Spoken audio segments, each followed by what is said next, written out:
Greetings, comrades, and welcome to the final episode of Chatter in the Skull. But again, don't expect things to change very much. All that is changing is the title. In fact, I'm not even going to reset the episode counter. I'm just going to go back and change the titles of all the episodes to the new show name.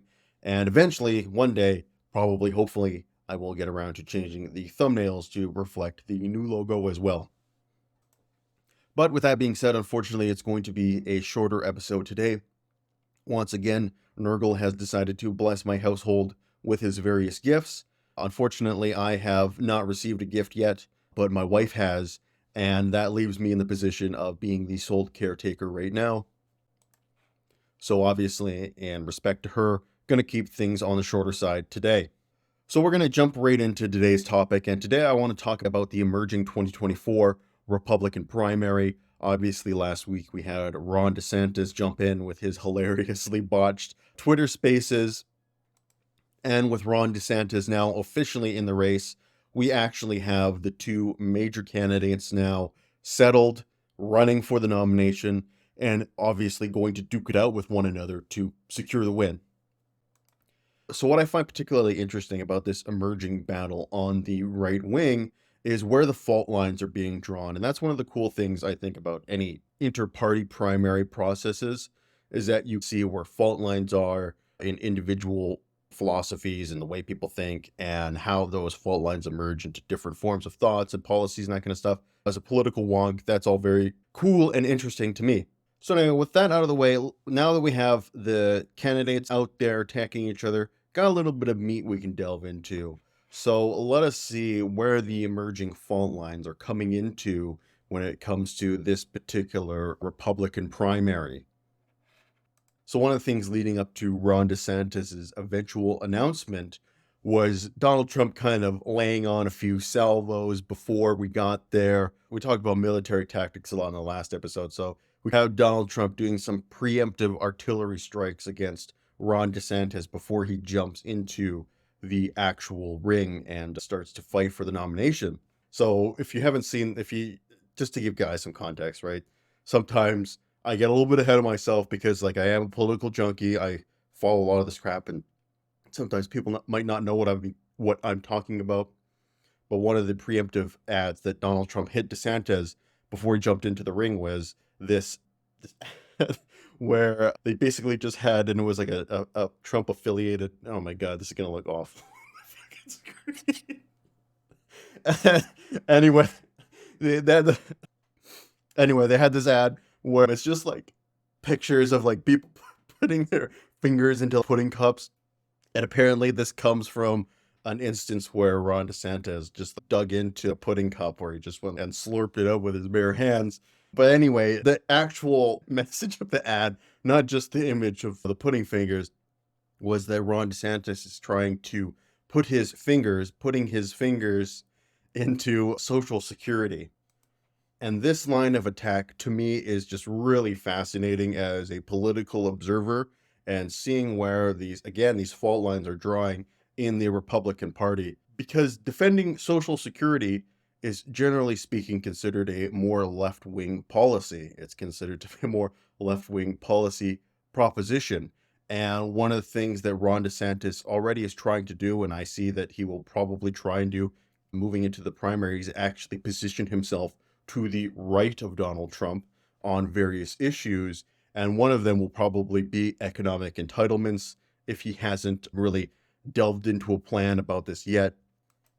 But initially, the right-wing fault lines DeSantis is trying to hit Trump over are his response on the COVID pandemic. He was basically saying that he was too beholden to Dr. Fauci and blah, blah, blah, blah. As far as I'm concerned, this is ancient news that nobody cares about anymore. I could be wrong, but I think most of, not just in North America, but I think most of the world is beyond COVID at this point.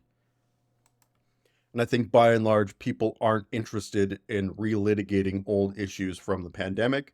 Again, I could be wrong, but this is just my political reading of the situation, not just here in Canada, but also in the United States and abroad. And another angle DeSantis is opening up right now is on crime. He's trying to hit Donald Trump on crime, saying that he let out too many prisoners via the First Step Act, and that He's way tougher on crime in Florida and so on and so forth. And I wouldn't be surprised if as the primary heats up, we do actually get something from Ron DeSantis where he says that I want to tackle entitlements in some way, shape, or form, and that includes Social Security. Because one of the Republican talking points, if you've had your ear to the ground for the last 20 years, one of the things that they bring up is that Social Security and these old age entitlements are going to be bankrupt. It's always like 10 years in the future. 10 years ago, it was 10 years in the future. Now it's 10 years in the future. Bankruptcy is coming for all of these entitlements, so we have to reform them one way or another, because if we don't, the sky will fall type of thinking. So I wouldn't be surprised if DeSantis tries to open up an actual attack or argument on that front, because he is influenced very clearly by a type of right-wing philosophy that is predominant among the intellectual academic class of the conservative thinkers. And yes, there are conservative academics. They are a small and weird bunch, but they have a major impact in driving conservative thought. A lot of their ideas have permeated very deep into conservative thinking throughout the past 30, 40 years, even longer than that. And particularly among college-educated conservatives who see themselves as academic and intellectuals, these types of arguments are very much so favored among them, and they represent a fault line within right-wing thinking that, unless you're in tune with the way they think, you might not see. And usually it doesn't come to the forefront except for times when they're fighting each other like this. Have you guys checked out my new custom-made black can of Sprite? What am I talking about exactly? Well, there's a very powerful and influential school of thought that permeates itself into conservative thinking. And in some extreme cases, this school of thought manifests itself in very, like, what you would consider anarcho-capitalist type of thinking. Doesn't always get to that point, but that being said, it is very much so heavily associated with a lot of the kind of trickle-down Reaganomics that we see today. But in some cases, this type of economic thinking is even further advanced and is emblematic of an even further extreme version of neoliberalism. What am I talking about? What I'm talking about right now, what I'm talking about here is, of course, the Chicago School of Economics. So I will give the Chicago School of Economics credit. It has evolved away from a lot of the work that its progenitor, Milton Friedman, actually put forward. That being said, though, there are a lot of conservatives who are very wedded to Milton Friedman's ideas and sort of the old school version of what the Chicago School of Economics looks like. And particularly if you are like in that Gen X conservative area, you are very likely to be wedded to this guy because he became popular. His economic theories became popular usually in that time when they were going to school and going to university, and they just happened to go in at the right time and really absorb a lot of these kind of economic theories. And one guy who I think is of that school is Ron DeSantis. And another guy who I would say is very much of this school and is probably the biggest proponent of Milton Friedman's economic philosophies would be Ben Shapiro these days. A little bit younger, probably his economic theories were really popular after he was born, or excuse me, before he was born. That being said, he probably picked it up during his studies at university and it really spoke to him, and then he's held on to it ever since. Who is Milton Friedman, and what exactly is his economic prescription?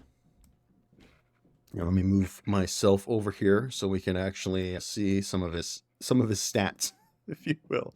Unfortunately, there's not really a spot where I can completely keep everything uncovered. So let's jump in here. I'll just read you the intro here from Wikipedia, so I will give you as little of my own bias as possible. I think it would be clear that this type of economics is not something I am a fan of or would advocate for. That being said, I would highly recommend you, especially if you're on the left, to familiarize yourself with Milton Friedman and his economic policies, because they are the progenitors of a lot of right-wing economic theory to this day. Milton Friedman was an American economist and statistician who received the 1976 Nobel Memorial Prize in Economic Sciences for his research on consumption analysis, monetary history and theory, and the complexity of the stabilization policy. With George Stigler and others, Friedman was among the intellectual leaders of the Chicago School of Economics, a neoclassical school of economic thought associated with the work of the faculty at the University of Chicago, which rejected Keynesianism in favor of monetarism until the mid-1970s, when it turned into a new classical macroeconomics based heavily on the concept of rational expectations. Friedman's challenges to what he now calls the naive Keynesian theory began with his interpretation of consumption, which tracks how consumers spend. He introduced a theory which would later become part of the mainstream, and among the first to propagate the theory of consumption smoothing. During the 1960s, he became the main advocate opposing Keynesianism government policies and described his approach, along with mainstream economics, as using Keynesian language and apparatus, yet rejecting its initial conclusions. He theorized there existed a natural rate of unemployment and argued that unemployment below this rate would cause inflation to accelerate. He argued that the Phillips curve was in the long run vertical natural state and predicted that it would become known as stagflation. Friedman promoted a macroeconomic viewpoint known as monetarism. He argued a small, steady expansion of the money supply was the preferred policy as compared to a rapid and unexpected changes. His idea concerning monetary policy, taxation, privatization, deregulation influenced many government policies, particularly during the 1980s, during the Reaganite era, and his monetary theory influenced the Federal Reserve's monetary policy response to the global financial crisis of 2007-2008. So his ghost looms large over economic theory, particularly in the United States. So after retiring from the University of Chicago in 1977, he was an advisor to Republican President Ronald Reagan and conservative Prime Minister Margaret Thatcher. His political philosophy extolled the virtues of free market economic system with minimal government intervention in social matters. He once stated that his role in eliminating conscription in the United States was his proudest achievement. Oh, that's interesting. I should look into that. I'm not sure. I can't speak to that at all. Though if that is, I would say that eliminating conscription in the United States would be a particularly good achievement. I definitely couldn't take that away from him.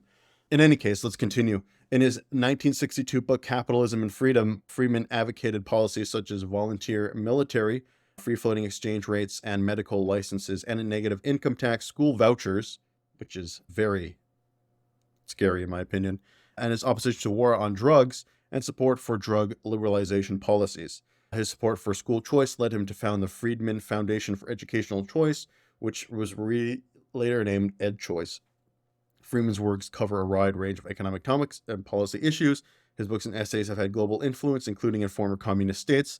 A 2010 survey of economics commissioned by the I don't know what that is, what the AJW is, rated Friedman as the second most popular economist of the 20th century, followed only by his rival, Keynes. Upon his death, the Economist described him as the most influential economist of the second half of the 20th century and possibly all of it.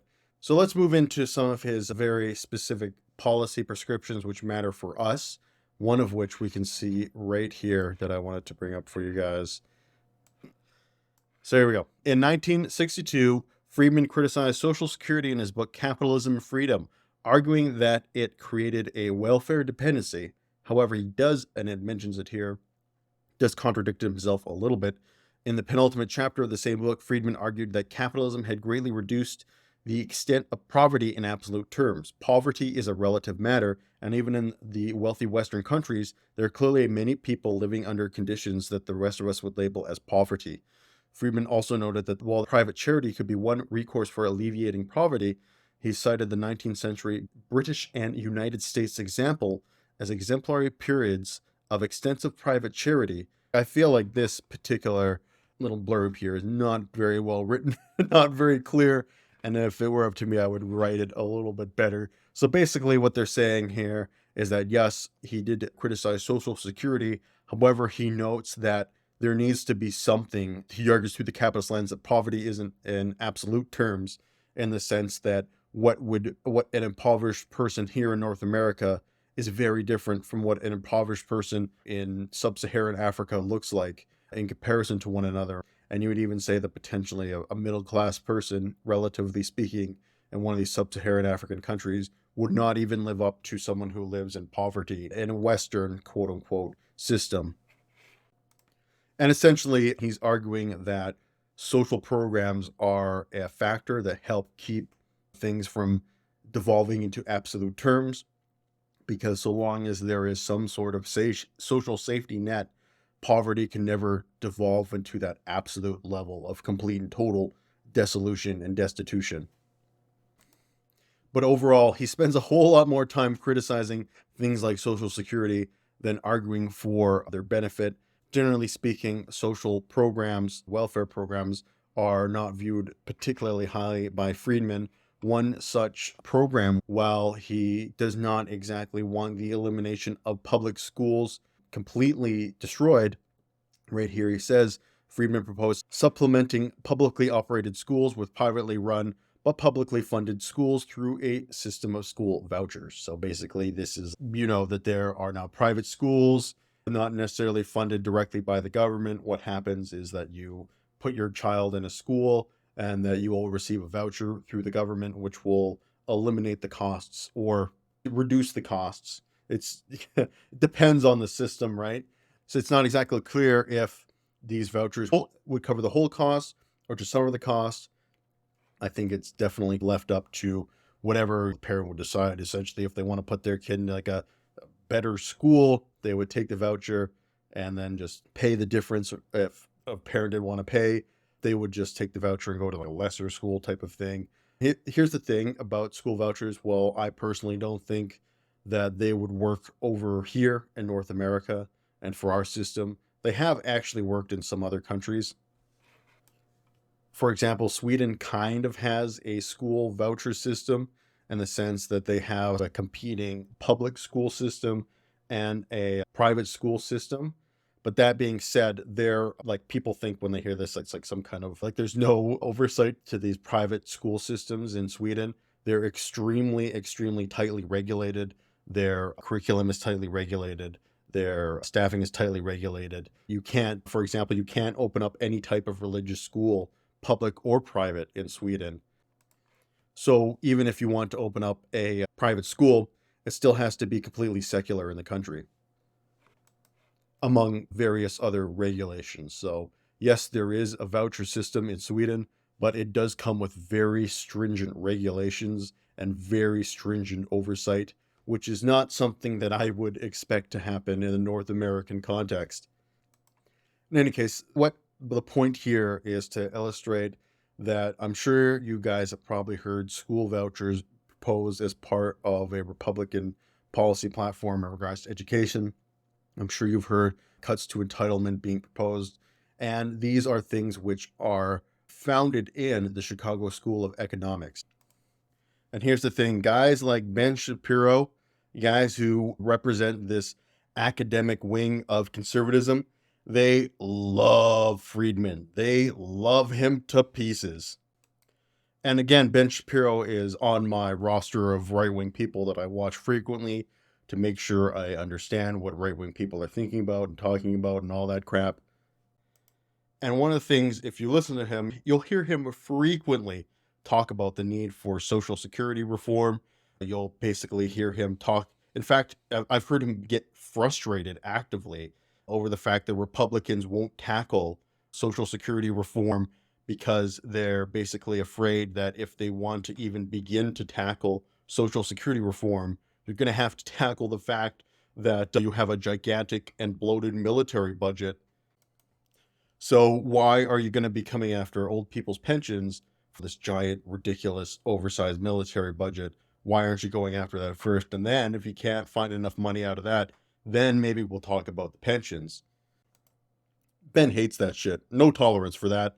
He basically believes that you should be making the arguments for both simultaneously. He believes that you should be making the argument for cutting Social Security as well as increasing the military budget at the same time. So right now, Ben Shapiro is DeSantis's #1 cheerleader. For example, he invited him on a show right after his Twitter Spaces failure to launch, gave him a nice tongue bath, and then let him go off on his various policy proposals. So it would not surprise me if Ben Shapiro is heavily involved in advising this campaign in some fashion, And if he is, there's no question that this kind of Chicago School of Economics type of thinking is going to start to permeate its way into DeSantis's campaign. And this brings us right back to Trump, because the unfortunate thing for Benny Boy and these academic conservatives is that this type of like insular economic conservative thinking and macroeconomic view of the world is extremely unpopular. It's not just extremely unpopular among the regular rank and file people, even among the Republican voters and Republican base. This type of neoliberal economics is not very popular.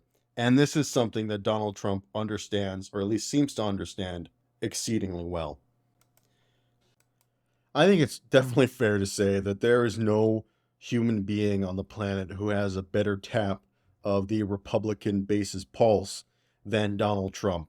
And in regards to this issue, particularly about Social Security, he understands one thing about the Republican base, which I am quite frankly flabbergasted that Ron DeSantis does not seem to understand.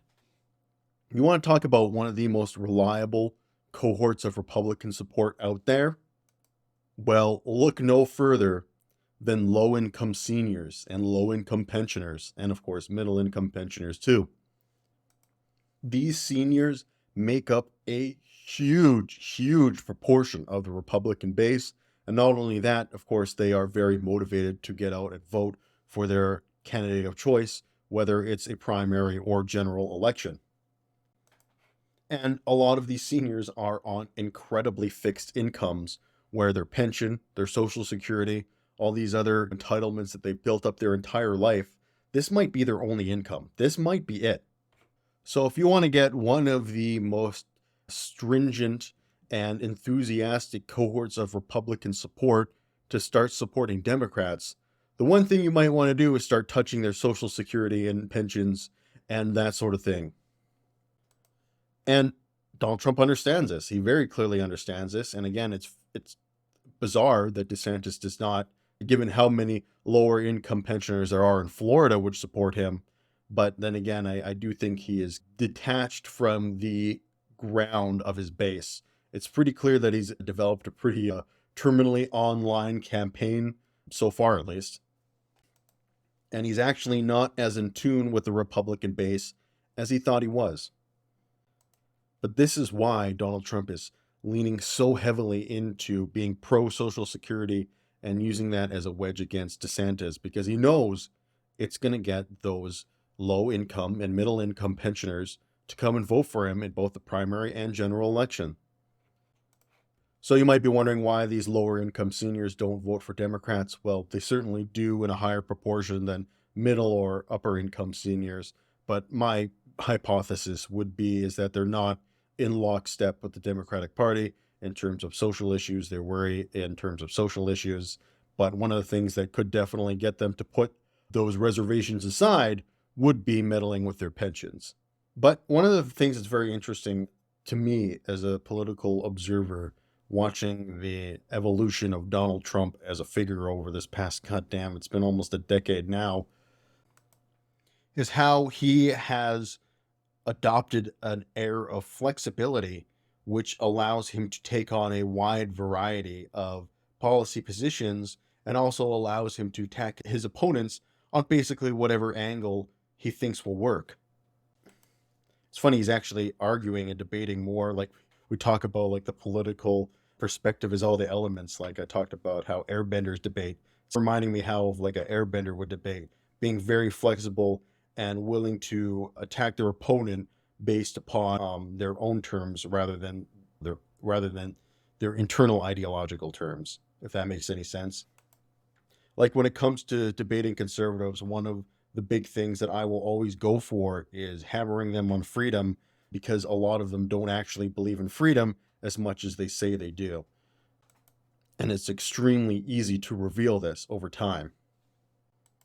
But Trump is flexible enough to attack a guy like DeSantis from the left, because over his however long he's been in the political sphere, he's built up enough street cred, quote unquote, with the Republican base to be able to hit from the left and not lose credibility with them. His base will still be with him, even if he adopts a few more left-wing, quote unquote. And of course, this is left-wing in a Republican context, right? Not in a wide political context. So he's built up enough credibility with his base that allows him to attack from the left and not actually lose that credibility among the people who support him. It's actually a pretty strong position for him to be in, because DeSantis actually has to build up that credibility with the Republican base on a national scale, right? Obviously, he's got Florida locked down, but Florida is only one state. So one of his tactics to build that national credibility is position himself as a more right-wing figure than even Donald Trump. Fuck, man, I almost called him Rob. I just about called him Rob. So Ron DeSantis is in the position where he has to build up this credibility nationally. Trump already has that credibility. And again, this gives him the flexibility to actually track left if he thinks that it's going to be politically favorable for him to actually do that and not lose support or credibility among his base. And here's the thing, not only is this going to leave DeSantis in a poor position if it actually does work, because he's going to look extreme going into a general election, I don't think it's going to work in the first place, because he, during the debate, can come out and talk about all these like wonkish policy ideas about how Trump is moving to the left economically or socially or whatever he wants to say. He can try and make these arguments, and then all that Donald Trump is going to do is like, I'm going to take political advice from you, Meatball Ran. And then everyone will laugh, and he won't actually answer the question, and things will just move on. And ultimately, though, for DeSantis, he won't be able to land those kind of attacks because Trump will be able to, I think at least, pretty easily deflect them. But I do think Trump actually is representing a new breed of right-wing politician and right-wing political philosophy, which I think should be concerning to the left, and we should be paying attention to it, which is a strain of conservative thinking and conservative policy making, which is still conservative, but is more flexible when it comes to maybe social policy, or even when it comes to social programs like Social Security, Medicare, other entitlements that exist in the United States. I think that there is going to be a strong contingent of the Republican Party that is going to emerge and be much more flexible on those kind of issues. And the reason for that being is that it's a populist type of thinking, and they understand that those programs are popular. And by standing by them, they're going to get a lot more political power and political support than by trying to abandon them or even reform them. And in my worst case scenario, I see them using this kind of flexibility as almost a wedge issue to divide the population from the left. And what's even scarier is if they decide to, for example, deem social benefits worthy to only certain select groups within society based on perhaps immutable characteristics, while as the rest of the population is left out on the cold. So let me try and craft a scenario to maybe better explain what I mean here. Let's say we have a right-leaning party who comes in and say they develop a social policy package for only middle-income families or something like that, for a very specific type of people who are more likely to be, let's say, Caucasian, because that would be their preference. They wouldn't directly say it like they would maybe 50 years ago, but they try and veil it under some sort of other factor. So anyway, they come out with this program which only goes to a select but sizable chunk of the population. And then maybe you have a left-wing policy that says we're going to give these programs out to everybody. But what will happen is that those kind of middle-income families or whatever, the people who are going to get the entitlements from the Republican side, might decide, I'm just going to go with the Republicans because they say I'm going to get this, and I'm not so sure that we're going to be able to give it out to everybody type of thing. And therefore, you develop a wedge in between these two groups of people. And not only that, you've used almost left-wing thinking against itself. I don't know how realistic this scenario is. Like I said, this is the worst case type of scenario that I think about. But yeah, in the meantime, though, I do think it's very likely that Ron DeSantis will be crushed by Trump in this primary, and it's going to be hard for me not to enjoy watching it happen. Because the one thing about Trump, and this is probably the greatest strength the guy has, is that he's actually funny for the most part. He's got that celebrity charisma. He's able to poke jokes at himself and at other people. He's got that kind of the X factor, whatever you want to call it, in a way that no politician, at least in my lifetime, I think has ever had. The only other politician I can think of that may have had this kind of charisma like Donald Trump, but in a bit of a different way. He was genuinely funny man, but his humor was much more sarcastic and dry. And that is Trudeau's father, Pierre Elliott Trudeau, was actually an incredibly funny man. You go back and you watch some of his interviews, you read some of his comments. Holy shit, that guy was whip smart. And it's clear there was a reason why it was called Trudeau Mania back in the day, and why he, inspired a lot of people back in the day. Because, yeah, he had that celebrity X factor, really funny guy, able to bring people in and energize them. And it's becoming pretty clear that Ron DeSantis just doesn't have that. And because he doesn't have that, it looks like Donald Trump is going to clean the floor with him. I still do think that come head to head, Biden will probably win in a rematch. The one thing that Biden does have in comparison to like a person like Hillary Clinton is that, well, Biden is pretty easy to dislike. Biden is actually pretty hard to loathe in comparison to Hillary Clinton, who was a lot easier to have that really negative, visceral reaction. I think back to the campaign trail when Joe Biden was running and someone in the crowd challenged him. And he's like, "Shut up, fat. I'm going to challenge you to a push-up contest." And you're like, what the hell is happening right now? What am I watching? And my point here is that it's pretty tough to hate somebody who responds in such a goofy manner like that, such like a random manner like that. Whereas if the same thing happened to Hillary Clinton, she would probably just stare at you with her dead eyes and secretly planning a way to murder your entire family. Who knows? So I think that's going to be the real challenge for Donald Trump. And it was a similar challenge in 2020, is to get people to really hate Joe Biden, because lots of people already hate Donald Trump, but a lot of people just dislike Joe Biden, right? I'm one of those people who doesn't like Joe Biden. I actively dislike him. I don't have a lot of hate and detest in my heart for the guy. And the one thing I do think that Trump supporters just don't understand is how toxic his political brand is to large sections of the American population. And the thing about that toxicity is that it motivates people to actually vote against him. And that is not something you want to be in, because I think a lot of people voted against Hillary Clinton in the 2016 elections, and a lot of people voted against Donald Trump in the 2020 elections. And come 2024, the issue for Trump is going to be to try and get people to vote against Joe Biden in that election. And I do think it's going to be harder than you actually realize, because Joe Biden is just kind of like mush. So you just can't build him up, avatar of hate. You try and build him up and he just collapses into mush again. Anyway, that's my analysis of how things are going in the Republican primary.